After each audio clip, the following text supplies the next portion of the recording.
Did the saints really rise from the dead?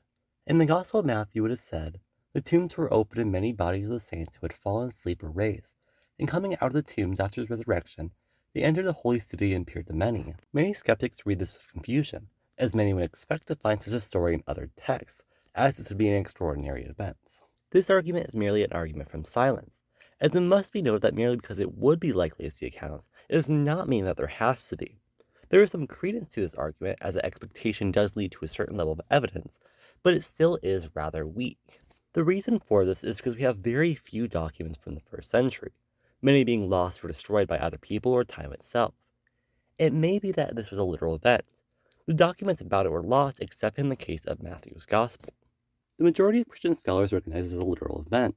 However, some have other interpretations that may make more sense in the context. Such positions are rather uncommon, but some, such as Dr. Licona, make the point this is likely a poetic device.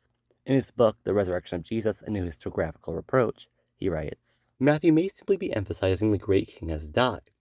We would say today 9/11 was an earth-shaking event here in the US. Well, we don't really mean that there was an earthquake that radiated around the world. That's a figure of speech. It means an event of great significance took place.